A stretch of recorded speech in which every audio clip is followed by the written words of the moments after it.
Welcome back to auto 42। मैं हूं आपका होस्ट सिद्धार्थ और आज हम बात करेंगे the new Mahindra Scorpio N की, जो कि हाल ही में लॉन्च हुई है। और इस वीडियो में मैं आपको इसका रिव्यू तो दूंगा ही, साथ ही में जो पुरानी स्कॉर्पियो थी उसके साथ भी इस गाड़ी को कंपेयर करूंगा। तो मेरे इस वीडियो को अंत तक देखिए। अगर आपने अभी तक हमें सब्सक्राइब नहीं किया है तो सब्सक्राइब जरूर कर लीजिए और बेल आइकन दबाइए ऑटो 42 के अपडेट्स सबसे पहले पाने के लिए। तो हमेशा की तरह हम शुरुआत करेंगे डिज़ाइन के साथ, बट मेरी आपसे रिक्वेस्ट है कि आप इस वीडियो को अंत तक देखिए, क्योंकि लास्ट में मैं आपको बताऊंगा धमाकेदार प्राइसिंग के बारे में, क्योंकि नई जो स्कॉर्पियो एन है वो पुरानी स्कॉर्पियो से भी थोड़ी सी सस्ती है। जी हाँ, थोड़ी सी सस्ती है। तो इस वीडियो को अंत तक देखिए प्राइसिंग की इन्फॉर्मेशन पाने के लिए।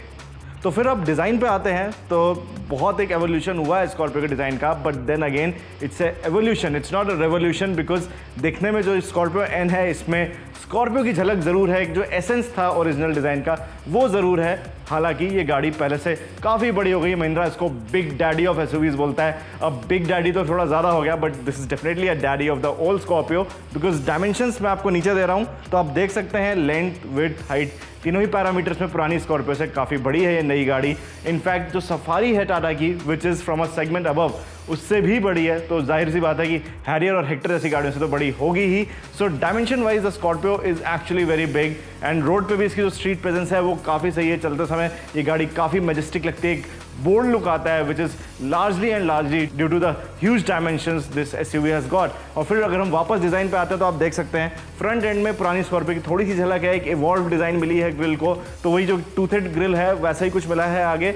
हेडलाइट्स जो हैं वो डेफिनेटली पहले से बेटर हैं, काफ़ी प्रीमियम है, because you get LED fixtures and bumper भी थोड़ा ज़्यादा स्पोर्टी है। You get a wide air dam. तो ओवरऑल फ्रंट में जो मस्कुलर लुक थी पुराने स्कॉर्पियो की, जिससे लिए वो गाड़ी काफ़ी मशहूर थी, वो आपको स्कॉर्पियो एन में भी मिलता है। एंड साइड से भी अगर आप आते हैं तो आपको दिखेगा कि पुरानी स्कॉर्पियो की थोड़ी सी झलक है। बट हाँ, यहाँ पे जब आप साइड प्रोफाइल में इस गाड़ी को देखते हैं तब शायद आपको पता लगता है कि ये गाड़ी कितनी ज़्यादा लंबी है, because it's huge and it's humongous and काफ़ी ज़्यादा आपको शीट मेटल मिल रहा है। यहाँ पे ग्रीन हाउस एरिया भी काफ़ी बड़ा है। So it's a pretty huge vehicle which is apparent in the side profile. And आपको 18 इंच के अलॉयज मिल जाते हैं। जो टॉप एंड इसके Z8 और Z8L वेरिएंट्स हैं, उसका अगर आप ऑटोमेटिक वेरिएंट चूज़ करते हैं तो उस पर you get 18 inch dual tone alloy wheels.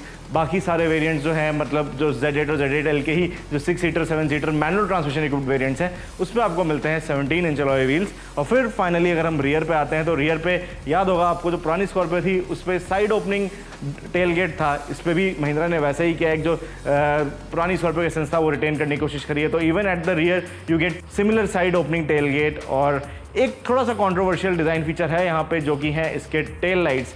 अब कुछ लोग बोलते हैं कि ये वैगनआर से इंस्पायर्ड है, कुछ लोग बोलते हैं ये वॉल्वो XC60 से इंस्पायर्ड है।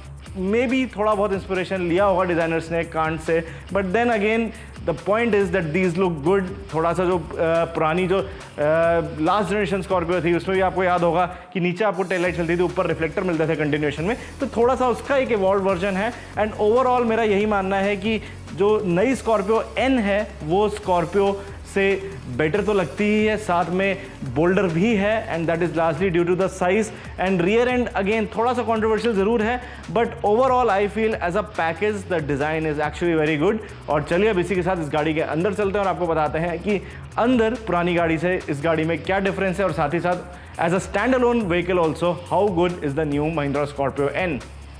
तो अब हम इंटीरियर की बात कर रहे हैं तो सबसे पहले बात करते हैं सीटिंग कॉन्फ़िगरेशन और लेआउट्स वगैरह की। तो मैं आपको बता दूं ये गाड़ी 6 सीटर और 7 सीटर वर्जन्स पे अवेलेबल है। अगर आप 6 सीटर ऑप्ट करते हैं तो आपको मिडिल रो पे कैप्टन सीट्स मिल जाते हैं, और ऑब्वियसली 7 सीटर में आपको एक बेंच सीट मिलती है।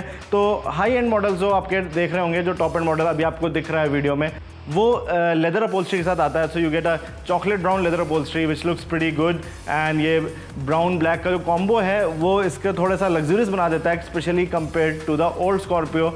अब डैशबोर्ड पे भी अगर आप ध्यान देंगे तो आपको याद होगा जो ओरिजिनल स्कॉर्पियो थी उसमें वर्टिकली ओरिएंटेड एयर वेंट्स होते थे साइड में। यहाँ पे इस बार महिंद्रा ने वर्टिकली ओरिएंटेड एयर वेंट्स ही दिए, not just at the side but also at the centre. एक काफ़ी बड़ा आपको बीच में टच स्क्रीन मिल जाता है टॉप एंड मॉडल्स पे, विच runs on Adreno X OS। ये वही OS है जो कि आपको XUV 700 में भी मिलता है। और वैसे तो पुरानी स्कॉर्पियो में भी टच स्क्रीन था, but this one is a far more sophisticated unit, क्योंकि इसमें आपको कई और इसके थ्रू फीचर्स मिल जाते हैं। और यही नहीं, इसमें आपको टॉप एंड मॉडल पे एक 12 speaker Soni 3D sound system भी मिलता है, which is actually a great option for those who love music. तो अगर आप संगीत सुनने के प्रेमी हैं तो आपको शायद टॉप मॉडल लेना चाहिए, बिकॉज इसका जो म्यूजिक सिस्टम है वो सच में बहुत ज़्यादा अच्छा है इनफैक्ट। और किसी एसयूवी में बारिंग ऑफ कोर्स द XUV 700 इतना अच्छा म्यूजिक सिस्टम तो आज की डेट में आपको नहीं मिल रहा है। And the competitors here include the Bose system on the Hyundai Creta and even the Harman system on the Tata Harrier as well as the Safari।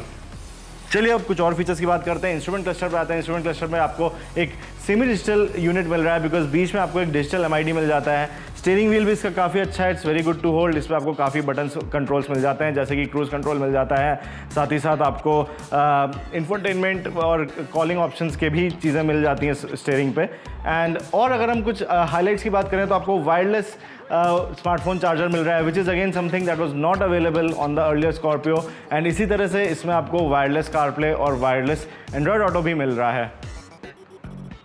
साथ ही में एक और बड़ा ऐसा फीचर है जिसका सभी को इंतजार था, वो ये कि स्कॉर्पियो में आपको सनरूफ का ऑप्शन मिलने लगा है। जी हाँ दोस्तों, इसमें आपको एक इलेक्ट्रिक सनरूफ मिल रही है, but then again this is not a panoramic sunroof, it's a normal electric sunroof. तो अगर आप पीछे बैठे हैं तो शायद आपको सनरूफ का उतना आप लुफ्त ना उठा पाएं, because this is not a panoramic unit, but still finally the Scorpio has got a factory fitted sunroof. साथ ही साथ अगर आप top of the line ZL variant लेते हैं तो उस पर आपको इलेक्ट्रिक एडजस्टमेंट भी मिल जाते हैं ड्राइवर सीट के लिए, which is again a feature generally found on highly priced premium luxury SUVs, and वो चीज़ आपको अब स्कॉर्पियो में भी मिलने लगी है।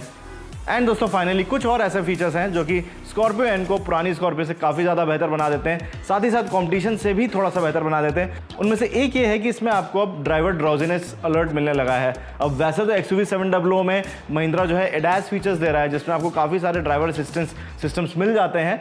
The same is not available on the Scorpio, because इसका थोड़ा सा प्राइस भी इस हिसाब से महिंद्रा को रखना पड़ा है, but driver drowsiness detection system is actually a very handy tool. साथ ही साथ एक और अच्छा फीचर है जो कि आपको Z8L पे मिल रहा है, और वो ये है कि रियर के साथ साथ आपको फ्रंट में भी पार्किंग सेंसर्स और कैमरा मिल जाते हैं।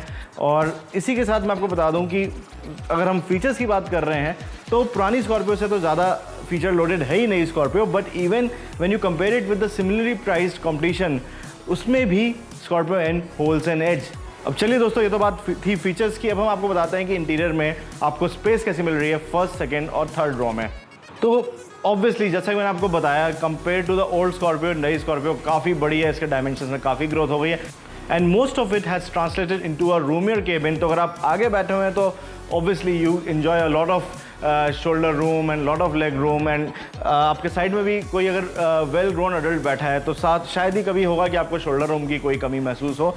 And the real difference arises when you go to the middle row, because middle row के लेग रूम में काफ़ी अब आई वुड से एक बेहतरीन चेंज आया है, बिकॉज इसका लेग रूम जो है अब काफ़ी अच्छा हो गया है। पहले वाली स्कॉर्पियो में लेग रूम की थोड़ी सी कमी ज़रूर महसूस होती थी रियर पैसेंजर्स को। साथ ही में अगर 3 लोग बैठ जाते थे सीट पे, बेंच सीट पे, तो थोड़ा सा क्रैम्ड भी लगने लगता था, बट न्यू स्कॉर्पियो में ऐसा कुछ नहीं है, because the leg room has actually increase by a fair bit. Although XUV 700 जितना तो नहीं है, बट अब अगर आपके आगे कोई 5-10 या 5-11 का ऑक्यूपेंट है, शायद चाहे ड्राइवर सीट पे हो चाहे पैसेंजर सीट पे हो, उसके पीछे भी अगर आप बैठते हैं तो शायद नी रूम और लेग रूम की आपको ऐसी कोई दिक्कत ना हो। ऑल्दो अगर कोई मिडिल रो पे बैठता है तो थोड़ी सी चीज़ें अभी भी क्रैम्ड हो जाती हैं, स्पेशली ऑल्सो बिकॉज एक छोटा सा इंट्रूजन होता है ट्रांसमिशन टनल का, और अभी भी अगर 3 लोग पीछे बैठ जाते हैं, वेल ग्रोन एडल्ट्स बैठ जाते हैं, तो शायद चीज़ें क्रैम्ड हो जाएं, specially on a longer journey. But 2 लोग और एक छोटा बच्चा में भी, या एक प्रॉब्ली स्लिम गाय, तो अगर ऐसे 2 या 3 लोग बैठते हैं पीछे तो कोई इशू नहीं होने वाला है। And another good part is that getting into the rear is pretty easy. The Scorpio offers 1 touch fold and tumble for the rear seat, तो बहुत ही आसानी से आप सीट को फोल्ड कर सकते हैं, पीछे जा सकते हैं। एंड पीछे ऑफ कोर्स जैसे कि बहुत सी SUVs में देखा है उतनी स्पेस नहीं है, but then again on shorter journeys 2 लोग पीछे भी बैठ सकते हैं। एक और अच्छी बात यह है कि महिंद्रा ने इसको जो स्पीकर्स हैं अच्छे सोनी सिस्टम के, वो रूफ माउंटेड नहीं है, तो अगर आप पीछे भी बैठे हैं तो जो उसका साउंड आउटपुट है सोनी के सिस्टम का, उसकी क्लैरिटी काफ़ी अच्छी है। साथ ही में आपको कुछ कप होल्डर्स वगैरह मिल जाते हैं। तो ओवरऑल आई वुड से it's a pretty good package, it's a definite improvement over the last Scorpio, and even if you compare it with vehicles like से द टाटा सफारी और द Hyundai Alcazar और the Kia Carens, तो इसका जो cabin है it offers more features and it also offers more space. Next अब हम boot space की भी बात करें तो जैसा कि हमने सफारी वगैरह में भी देखा है that with all the 3 rows of seats in place boot space आपको कुछ खास नहीं मिलती है। मे बी आप छोटे से 2 यहाँ पे ट्रॉलीज वगैरह रख सकते हैं, but as soon as you fold the 3rd row you get a lot of boot space. You can actually pack in a lot of large suitcases and boot space के मामले में भी नई स्कॉर्पियो आपको कभी निराश नहीं करने वाली है।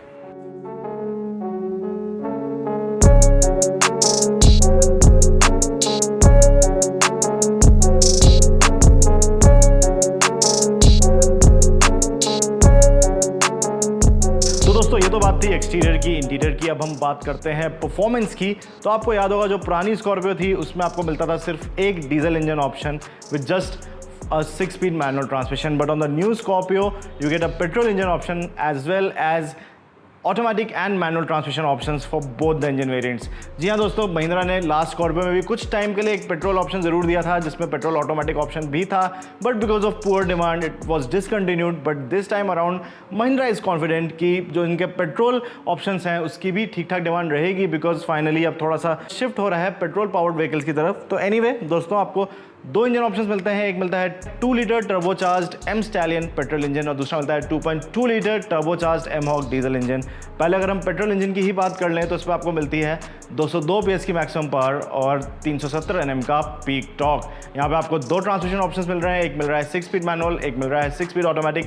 4-wheel ड्राइव जो है वो आपको स्कॉर्पियो पेट्रोल पे नहीं मिल रहा है। तो फिर अगर हम बात करें अब डीजल इंजन ऑप्शंस की तो यहाँ पे भी आपको 2 ऑप्शंस मिल रहे हैं। In fact in both the cases it's the same 2.2 litre diesel engine, but अगर आप स्कॉर्पियो डीजल का बेस मॉडल खरीदते हैं तो उस पर आपको थोड़ा लोअर स्टेट ऑफ ट्यून में इंजन मिलेगा जो कि बनाएगा 130 PS की मैक्सिमम पावर और 370 Nm का पीक टॉर्क। और ये जो इंजन है इसका लोअर स्टेट ऑफ ट्यून वाला, ये सिर्फ एक 6-speed मैनुअल ट्रांसमिशन और 2-wheel ड्राइव कॉन्फ़िगरेशन के साथ ही अवेलेबल है। वहीं जो इस इंजन की हायर स्टेट ऑफ ट्यून है उसमें आपको ऑफर करता है 175 bhp का मैक्सिमम पावर और 400 Nm का पीक टॉर्क। और यही नहीं, आपको हायर स्टेट ऑफ ट्यून वाले ऑप्शन के साथ 4-wheel ड्राइव कॉन्फ़िगरेशन और 6-speed ऑटोमेटिक ट्रांसमिशन ऑप्शन भी मिल जाता है। वहीं अगर हम पुरानी स्कॉर्पियो की तरफ देखें जो आउटगोइंग मॉडल था जिसको अब महिंद्रा बहुत जल्द क्लासिक के नाम से बेचेगा, उस पर आपको एक 2.2 लीटर का ही डीजल इंजन मिलता है, बट ये बनाता है 136.78 bhp की मैक्सिमम पावर एंड 319 Nm का पीक टॉर्क। तो compare to the base diesel engine of the Scorpio N थोड़ा सा ज़्यादा आउटपुट ज़रूर है, but compare to every other variant काफ़ी ज़्यादा डिफरेंस है पावर और टॉर्क दोनों में ही। So there is a huge gap here. But चलिए, ये तो बात थी फिगर्स की। अब हम आपको बताते हैं कि नई स्कॉर्पियो एन चलाने में कैसी है। तो दोस्तों, हमने अभी recently conducted Mahindra Scorpio N की मीडिया ड्राइव में इस नई एसयूवी के पेट्रोल ऑटोमेटिक और डीजल ऑटोमेटिक वेरिएंट्स को चलाया and I am very happy to report that दोनों ही वेरिएंट्स जो हैं उनकी परफॉर्मेंस काफ़ी ज़्यादा स्ट्रॉन्ग है। पहले अगर हम पेट्रोल इंजन ऑप्शन की बात करें तो सबसे पहली बात तो ये है कि इंजन काफ़ी ज़्यादा स्मूथ है, काफ़ी ज़्यादा रिफाइंड है, काफ़ी ज़्यादा फ्री रेविंग भी है एंड बहुत जल्दी ये पेस जो है वो पिकअप कर लेता है। टर्बो लैग जो है वो ऑलमोस्ट ज़ीरो है बिकॉज द ट्रांसमिशन जिसमें आपको एक 6-speed ऑटोमेटिक ट्रांसमिशन मिलता है वो टर्बो लैग को ऑलमोस्ट पूरी तरह से मिटिगेट कर देता है। आप 0 से 100 की स्पीड मेरे हिसाब से 11 से 12 सेकंड के अंदर अंदर बहुत आसानी से टच कर सकते हैं। और यही नहीं, हाई स्पीड भी हमने इस गाड़ी को अराउंड 140-150 किलोमीटर पर आवर तक ले गए हम इस गाड़ी को एंड बहुत ही आसानी से इसने ये हाई स्पीड भी क्लॉक कर ली एक्सप्रेसवे पे। एनीवे, अब हम इस इंजन की अगर थोड़ी सी और बात करें तो मैं आपको बता दूं, अक्सर देखा गया है कि जो ये पेट्रोल इंजन ऑप्शंस आते हैं ऐसे बड़े एसयूवीज़ में, उनकी जो फ्यूल एफिशिएंसी होती है वो काफ़ी ख़राब होती है एंड शायद यही रीज़न है कि टाटा अभी तक सफारी या हैरियर के लिए पेट्रोल इंजन ऑप्शन नहीं लेके आई है। बट एनीवे, अगर हम स्कॉर्पियो एन की ही बात करें अभी इस समय, तो हमने MID के हिसाब से अराउंड 10 किलोमीटर पर लीटर का इसमें से फ्यूल एफिशिएंसी एक्सट्रैक्ट किया है and this includes expressway driving as well as city driving as well as ghat section driving. Because हम इस गाड़ी को जो है पुणे से लोनावला तक ले गए जिसमें हमने पुणे का जो शहर का ट्रैफिक था वो एनकाउंटर किया, फिर हमने मुंबई एक्सप्रेसवे पे थोड़ी देर चलाया एंड फिर घाट पे भी चलाया एंड वापस भी हम इसको पुणे तक वहीं तक लेके आए। तो दोनों जो हमारी लगभग 100-110 किलोमीटर की जर्नी थी उसमें हमने काफ़ी वेरीड कंडीशंस में इस गाड़ी को चलाया एंड इसने ओवरऑल जो है 9.8 से 9.9 किलोमीटर पर लीटर का फ्यूल एफिशिएंसी ऑफर किया as per the MID, which is very very good for a SUV of this size, this power and this weight. तो एक जो फ्यूल एफिशिएंसी का थोड़ा सा डर रहता है लोगों को पेट्रोल इंजन ऑप्शन के साथ, वो ज़रूर स्कॉर्पियो के केस में काफ़ी हद तक कम है, स्पेशली अगर आप अपनी एसयूवी ज़्यादा नहीं चलाने वाले हैं तो this petrol engine make sense. It also make sense in cities like Delhi जहाँ पे डीजल कार्स पे 10 इयर्स का बैन है, वहीं पेट्रोल कार्स की लाइफ 15 साल तक है, तो वहाँ पे भी आप स्कॉर्पियो पेट्रोल को कंसिडर कर सकते हैं। और फिर अब हम बात करते हैं डीजल इंजन की, जिसको हमने ऑन रोड तो चलाया ही बट ऑफ रोड भी ले गए। तो एक जो बहुत बड़ा डिफरेंस लगा मेरे को पुरानी स्कॉर्पियो और नई स्कॉर्पियो एन जो है इसके डीजल इंजन में, वो ये है कि it has got a lot more refined. In fact even the last gen Scorpio, उसका जो डीजल इंजन था वो कोई ऐसा बहुत ख़राब नहीं था रिफाइनमेंट के मामले में, but this time around Mahindra has done a tremendous job with the refinement and as well as the NVH package. तो जो एक डीजल इंजन की थोड़ी क्लैटर होती है, जो खड़ आवाज़ आती है, वो ऑलमोस्ट ना के बराबर है and it's a very smooth unit. बहुत हमने जनरली देखा है कि Hyundai के डीजल इंजन्स काफ़ी अच्छे होते हैं, but this one is kind of comparable, I would say. That's how good this diesel engine is. And again power की तो कोई कमी नहीं है। The variant we had offered 175 bhp and 400 Nm, so it was quite quick off the block. एक्सट्रेशन काफ़ी brisk है। साथ ही साथ जैसे पेट्रोल वेरिएंट पे हमने देखा, यहाँ पे भी जो इसका 6 स्पीड ऑटोमेटिक ट्रांसमिशन है वो काफ़ी वेल ट्यून्ड है, टर्बो लैग को मिनिमाइज़ कर देता है एंड हाई स्पीड ओवरटेक, सारा ब्रीज। हमने कुछ हाई मूविंग बसेस वगैरह को, हाई स्पीड पे चलती हुई बसेस वगैरह को ओवरटेक किया, तो उसमें भी बहुत आसानी से इस गाड़ी ने ओवरटेक कर लिया एक्सप्रेसवे पे। एंड परफॉर्मेंस में अगेन मैं जैसे आपको बोला, पेट्रोल इंजन वेरिएंट के साथ साथ डीजल इंजन वेरिएंट पे भी हमें कोई कमी नहीं लगी। But then again the off-roading part actually took the cake, because off-roading में स्कॉर्पियो पुरानी स्कॉर्पियो से नई स्कॉर्पियो जो है काफ़ी बेटर हो गई है। इनफैक्ट जो आउटगोइंग मॉडल है स्कॉर्पियो का, उसमें तो 4 व्हील ड्राइव ऑप्शन अब मिल ही नहीं रहा है। कुछ टाइम तक महिंद्रा ने ऑफर किया था and it was a sufficiently capable car, but this time around Mahindra has outdone itself, because off-roading में भी ये गाड़ी काफ़ी अच्छी है। मैं ये तो नहीं कहूँगा थार जितनी अच्छी है, but this is definitely better than the XUV 700 AWD। And इस पर आपको महिंद्रा एक जो 4 व्हील ड्राइव सिस्टम दे रहा है, उसको महिंद्रा 4 एक्सप्लोर बोल रहा है, तो जिसमें आपको काफ़ी सारे मोड्स मिल जाते हैं, जैसे कि सैंड मोड मिल जाता है, स्नो मोड मिल जाता है, तो उसके हिसाब से आप फाइन ट्यून कर सकते हैं इस गाड़ी का परफॉर्मेंस को। एंड हम इस गाड़ी को कुछ आर्टिकुलेशंस पे ले गए, कुछ स्टीप इंक्लाइंस पे ले गए, कुछ हमने काफ़ी ज़्यादा स्टीप टर्न्स भी लिए सैंड पे, and in all the conditions the car perform really very well. अब जैसे कि मैंने बोला, थार जितनी आई वुड से कैपेबल तो शायद नहीं है ये, बट देन अगेन अगर हम एक लग्जरी और परफॉर्मेंस और ऑफ रोड कैपेबिलिटीज़ का एक मिक्स देखें, तो उस हिसाब से this comes across as a very very good package. And फिर फाइनली दोस्तों हम आते हैं डायनामिक्स पे।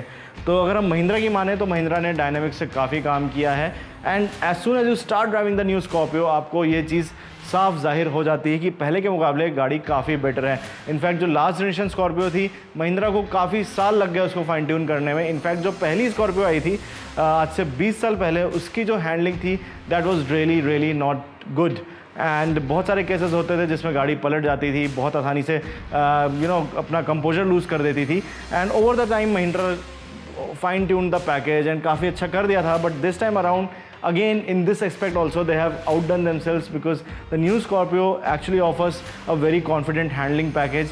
Obviously राइड क्वालिटी तो इस गाड़ी की अच्छी है ही, काफ़ी बड़े क्रेटर्स वगैरह को भी काफ़ी आसानी से एब्जॉर्ब कर लेती है, but then again being a tall ladder on frame SUV, आपको बॉडी रोल ज़रूर काफ़ी फेस करना पड़ जाता है, but then again this is something that was expected from this SUV। तो अगर आप इस थोड़े से पार्ट को इग्नोर कर देते हैं, तो मेरा ये मानना है कि हैंडलिंग और राइड क्वालिटी के मामले में स्कॉर्पियो जो है पहले से काफ़ी बेटर हो गई है। इसकी जो स्टीयरिंग है वो कोई बहुत लाइट नहीं है, it picks up weight well as the speed increases. साथ ही साथ आपको ग्रिप भी बहुत अच्छी मिल जाती है, and as long as you can keep in mind that this is a tall ladder frame SUV, I don't think आपको कभी कॉर्नरिंग में भी कोई इशू आने वाला है, because this is a very confident SUV। And साथ ही में जैसे मैंने आपको अभी बोला, राइड क्वालिटी तो अच्छी इसकी है ही। And then finally coming to the end, brakes के मामले में भी स्कॉर्पियो एन आपको कभी निराश नहीं करेगी, because the brakes are excellent.